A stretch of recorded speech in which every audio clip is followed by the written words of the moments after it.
Things not feeling Warriors. Some more Meckanimal. Clocking in. About to start the day. Today I thought I would drag you guys through a typical day. Let's see how it goes. I've had a dream that I'm going to kill my training today, and that is going to be epic. It's kind of a ritual. Oh well, that's the mindset to have, right? Let's do it. Oh, I don't want to get out of bed. What is a necessity? Good morning. Every morning, I check my weight. I've been doing so for the past year and a half. So let's see this morning how much I weigh.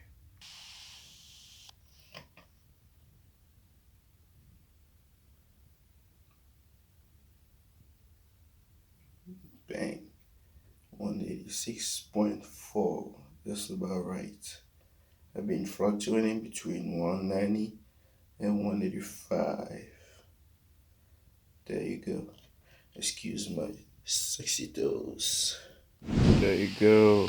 I have a new a new hoodie. I'm about to put in production soon. This is a sample that I'm about to text. This is a sample that I'm about to test drive. Let's see. Quality seems good. You get Meckanimal in there in front. You guys let me know what you guys think of the design. I like the cut, and once I produce it, I will let you guys know, and whoever feel like getting it can go online and get himself or herself one, because it's unisex. There you go. Let's wear it to gear up my new Balance. Some old ass shoes. I bought them solely for the Ninja Warrior competition. Since then, I haven't worn them much, but they're pretty comfy and they match my pants, so good day for the New Balances. So this is what we're having for breakfast. I have my magical potion right here, the bone broth. I got to warm it, and have my yogurt here, very low fat, almost inexistent. Doesn't taste the greatest, but it does the job. Just something to give me a little bit of energy for my workout. And last but not least, I have a leftover from some pastries that I bought yesterday, and for some reason I've been craving this kind of doughy food. I don't know. It's now usually I like the plantain chips, but for some reason these doughy sweets have been prevailing in my mind lately. So instead of having full the whole thing, I just split it in half, and it's not gonna hurt me. If anything, it's gonna get my sugar rush a little bit in the morning. So that should be it for today breakfast, and let me warm this shit up. So this is all warmed up. This is what it looks like right here. All the gelatin, jiggly, like a BBW. What you think about that, huh? That's the secret right there.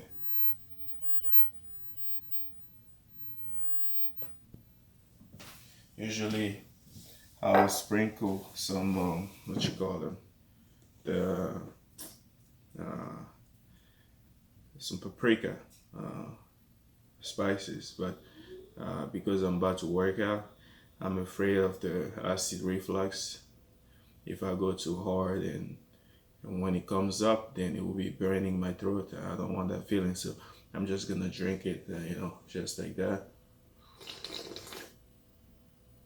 Not too warm, but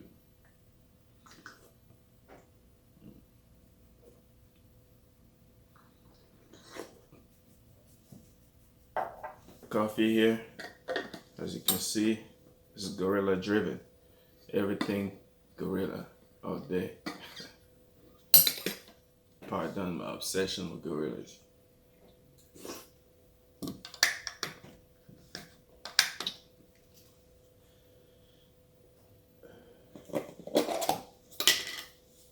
So probably gonna get about no more than 10 spoons.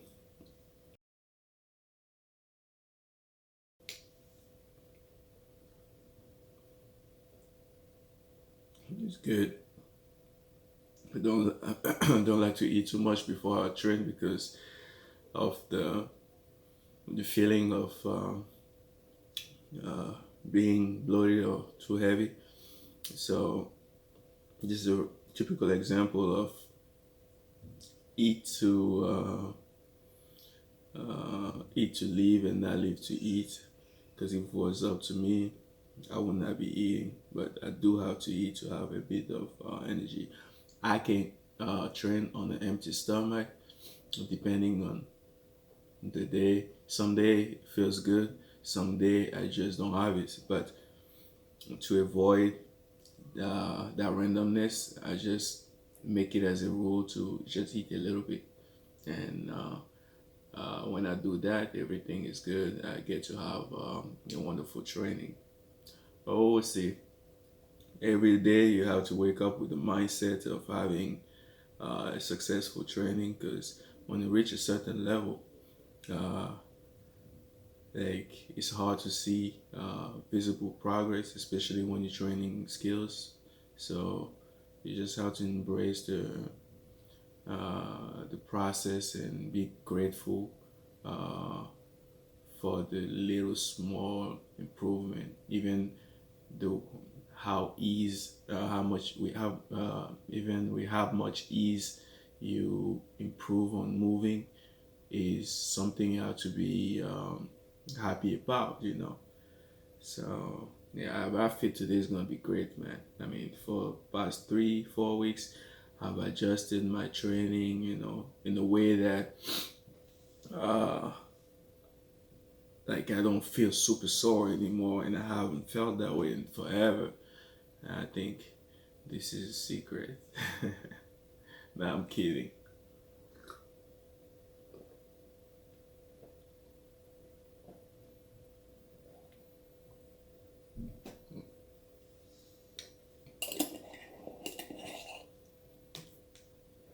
Mm. Done. Oh, sorry. Let me get 2 more spoons. Mm. Mm. Bueno. And I think that's about it for today.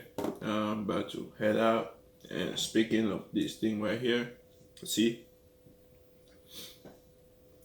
I intended to eat it, but now, after I ate the heavier, uh, the heavier and most important part of the diet, I all of a sudden don't feel like eating it anymore. So that's a win. That's another thing I suggested to people in some of my stories on Instagram. When you really crave something, take it, hold on to it for the next hour or even more, and see if you manage to resist it. If by the end of the hour you still feel like eating it, then go for it.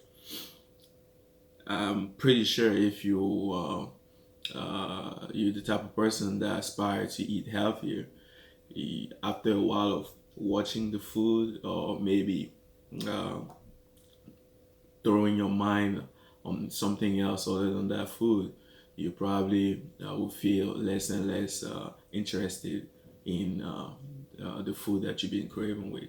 So that's pretty much how I usually manage to fight my cravings, which I don't have much. But the few that I have, all I gotta do is put it around me and hold on to it for a long time. And most of the time, I would say 50% of the time, I end up not craving it anymore. So that's a battle for another day. Probably gonna eat it maybe after workout. Who knows? But for now, I don't feel like eating it anymore. So it's gonna be just my coffee, and let's go to walk.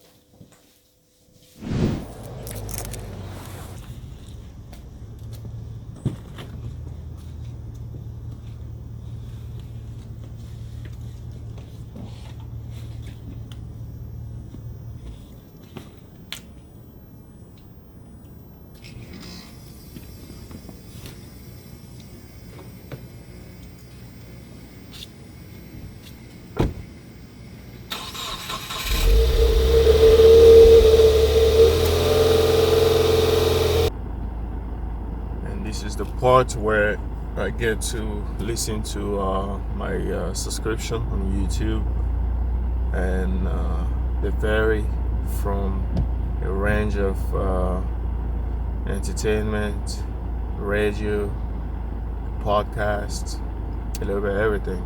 I just go on the binge of whatever I have in my feed. Usually, I listen to the Breakfast Club, you know, uh, get my rumors reports, have a little bit of laugh, and then I check the YouTube fitness one, some of my favorite channel or controversial channel that I subscribe to for drama feed, those two, and yeah, and that's the time I focus as well on my training. I set up the game plan for the workout because I already have an established, pre-established, pre-written program, but now I have to get my mind ready for execution and how focused I will be during the workout, all that good stuff, because that's what should prevail in the behavior, how you attack the whole routine that day. Is what determine how effective and efficient the workout will be. Yeah, so usually that's how I go. We at the gym. Thanks God for the gym, indoor gyms, because I ain't working in the park in this fucking cold and gloomy weather. The weather is so randomly awful. Look at that. Gloomy, gray. This is the time people want to stay home. But guess what we do? We are warriors and we go and get the job done. Alright, let's do it.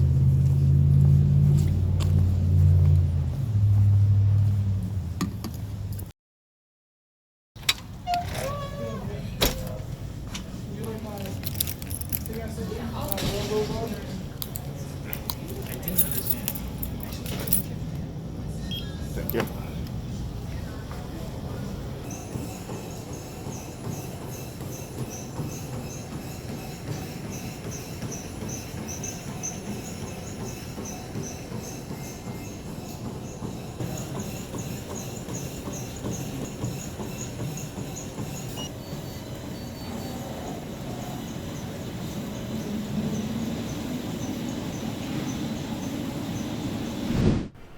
So we started with the workout with some warm-up drills. Usually I start with some shoulder dislocation.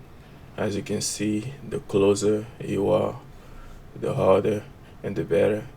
But you will start first as wide as your shoulder can possibly handle. In time, you'll be able to perform it closer, even with some added weight. I didn't have time to go through some weighted version of it, so I just kept it simple, just the bar. And I did the forward to backward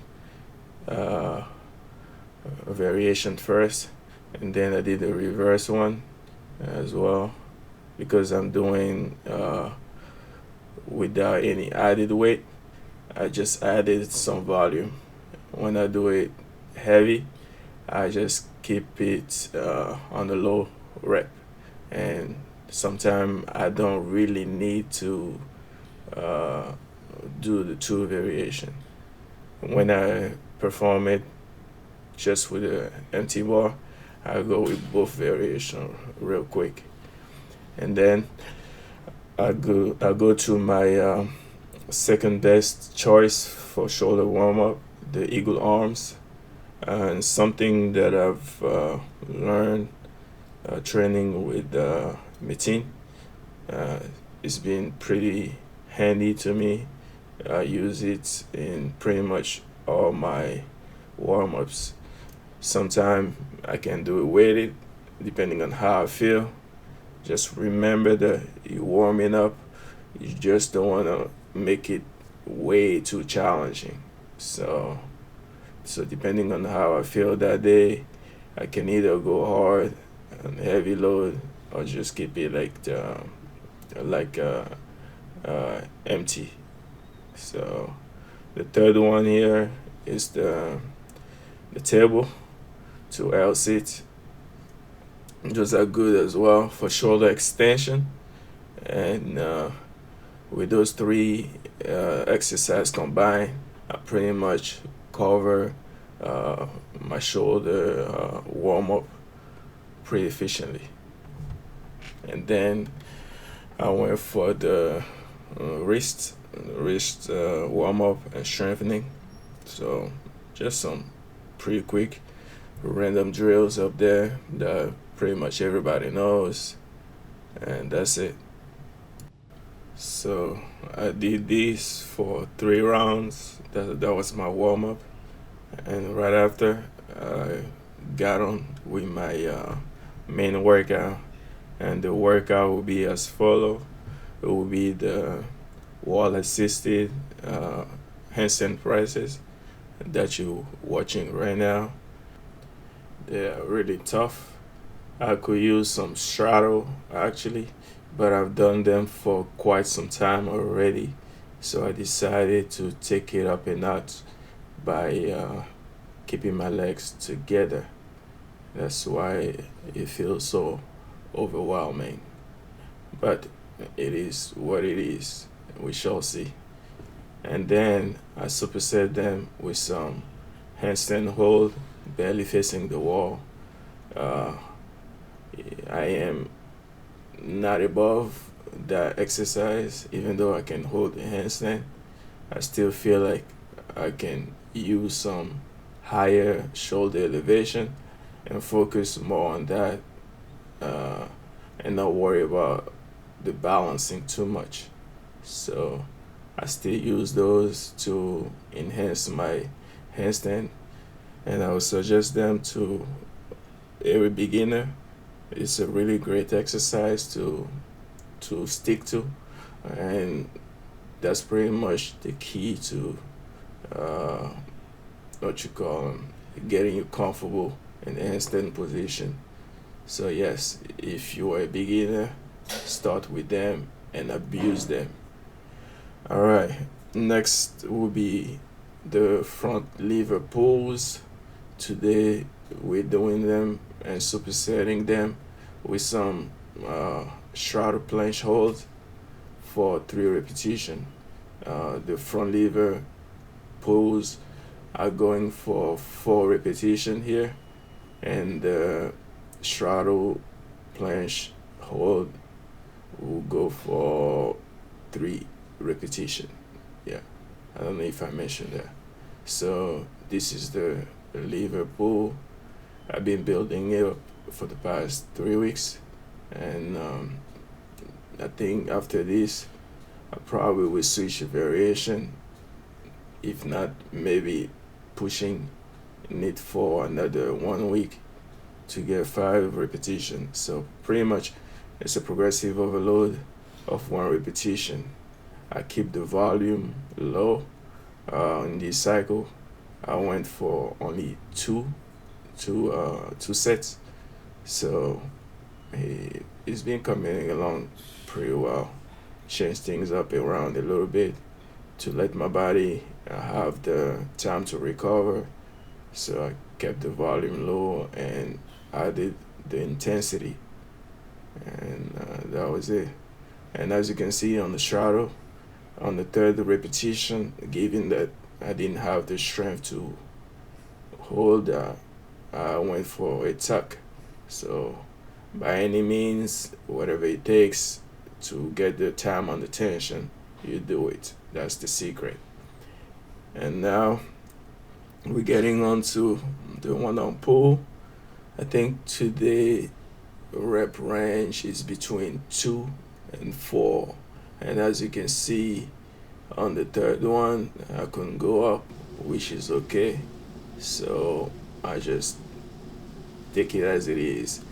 On my right hand is supposed to be the stronger hand, but because of my pec tear that I had like 5 years ago, sometimes it gets inflamed and makes it hard for me to bear the pain and perform well, which is a little bit of the case here. So I barely got 2 repetition, which is okay. I'll take it. So, like you see, nothing is ever perfect. You have to work your way through and stop looking for excuses. It's just consistency, hard work, and dedicated. You gotta be hungry for it. Every single set, every single rep, you got to feel it and push it to the limits. Believe it being your last repetition, your last set on earth. You gotta give it all. There you go.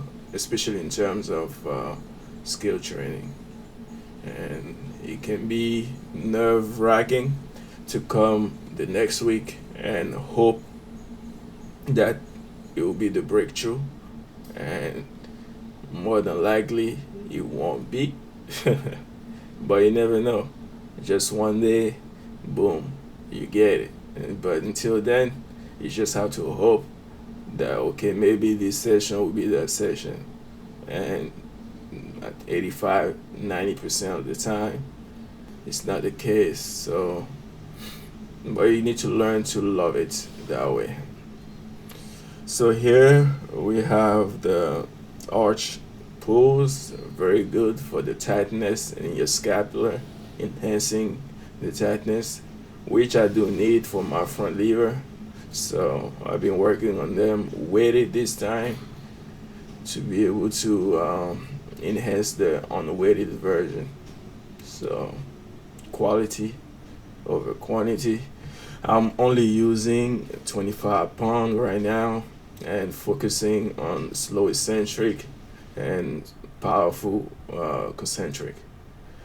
Here I superset them with some handstand push-ups, wall assisted, and like I said, I'm in the phase of building what you call volume with the assisted version on the wall, and because I feel like the balance has been great, and I'm probably slowed down by the lack of endurance, strength endurance. So I decided this phase to add a little bit of volume, build some volume. Started around 7, and right now I'm on 10, 12 in one set, so it's all good in the hood.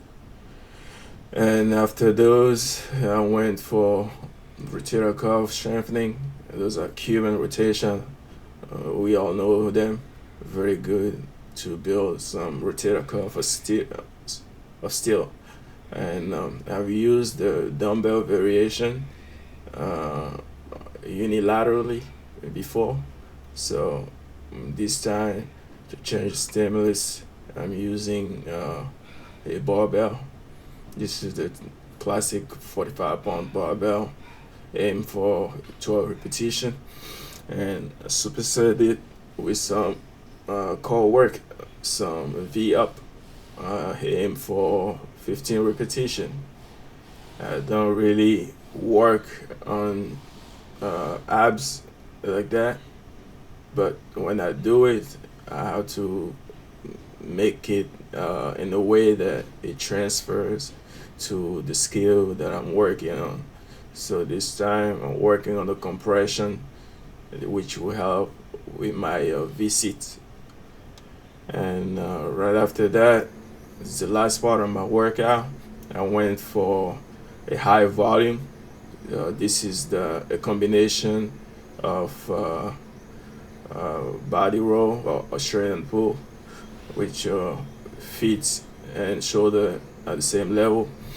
I went for 20 repetition of those, and then followed by the push-ups on the back of my wrist, and went for 20 repetition of those.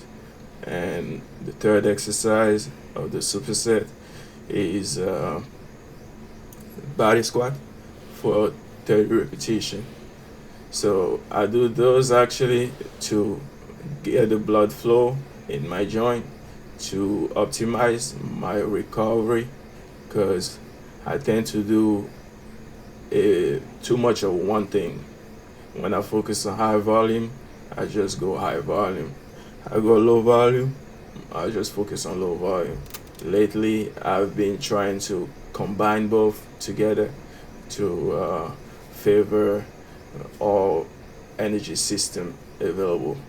So this helped me a lot with my knee tendonitis, because too much of heavy lifting can make your patella inflame, and too much of heavy work on the scale, like one arm pull and front levers, make your lats so tight that it's always painful, you know. So getting the blood through it help with the healing of the tendon. That's why I do those high repetition. So here I'm only gonna show you guys the first and last set. I did 5 sets, which I do twice a week on my 2 upper body days. So that today on the cycle, I build up to 20 20 20. No, 20 pull, 20 back of the wrist, and 30 squats. And this is the last set. All fucked up and tired. Yeah, it's the real shit right there. After that, you get all the pump, looking sore like a silverback. But as we all know, pump is never my concern. I just need this for the blood flow and recovery, and also to build a little bit of meat, which will help with getting the strength skill that I'm working on. Because sometimes you are limited by the lack of hypertrophy in certain stabilizer, like a rotator cuff or so. So you can never go wrong with some higher repetition work. So right there, and that last set, I had to break it down because it was so unbearable. My grip strength was gone. You know, it was burning my real delt, which is a great exercise for real delt. When people ask me all the time, "What you do for your real delt?" Just do some body roll. You're gonna hit them like crazy. And I had to take a little break right there and go for the back of the wrist push-ups, which are good for the handstand on the floor, because without some strong wrist, you wouldn't be able to perform well on the handstand, let alone the planche on the floor. So I'm conditioning them, hitting 2 birds with 1 stone. High volume on what you call on the shoulder, and high volume on the wrist. I like that. You gotta be time efficient, buddy. So last will be the squats for 30 reps. Yeah. So that set was pretty good.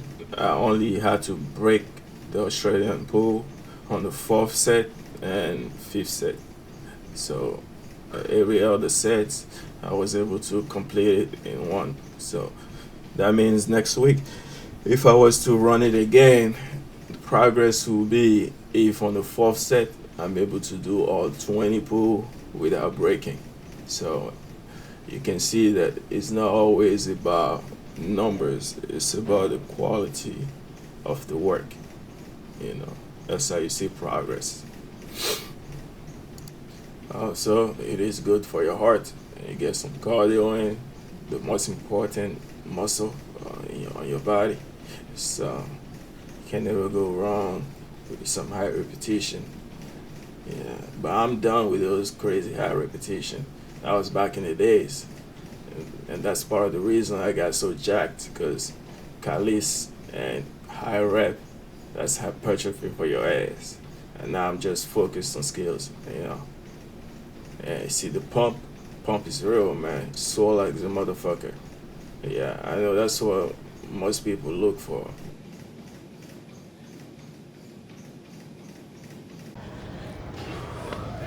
And the workout 192. That's the end of the workout. To finish the workout with glory, I took on some few challenges that I've seen from some friends, and this one is holding a dumbbell of 90 pound in one hand and hold on to the bar with the other hand. I managed to hold about 20 seconds or so, which is not too bad. And given it's the end of the workout, you know, yeah, safe to assume that I have a decent grip strength, and I'm looking forward to the future and increasing this ability.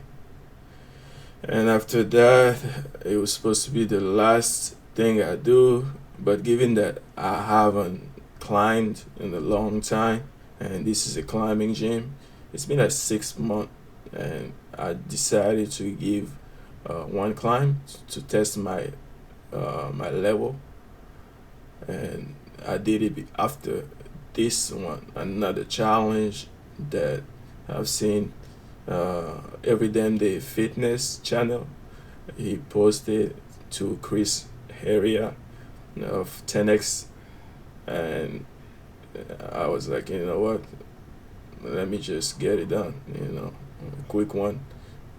I was just getting ready to get out and go climb when I checked my Instagram and I saw the Alan Roberts performing this, so I did my own version. And here, the climbing, I went for a V5, and I'm like a decent V4 climber. That was my level before I stopped climbing, and I came and went straight to a V5, and it took me 3 attempts to complete it. So it's safe to assume that my strength training has carried on to the climbing, because I've been absent from the climbing scene, but I'm still able to tame some V5s. And that's it for today. Oh yeah, I'm working on my stall backflip. I can see it's pretty cool. Some people call it the Jesus backflip, where you float. You know, I find it pretty cool. I need to practice it more. Yep. And that's the end of the workout. Swole, silverback. Alright, people.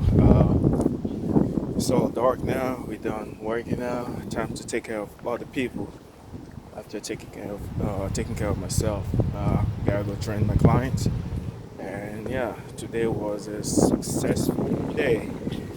Besides the one-arm pull-up training, I didn't go the ideal way I wanted. Everything else went quite well. So I forgot I gotta eat too.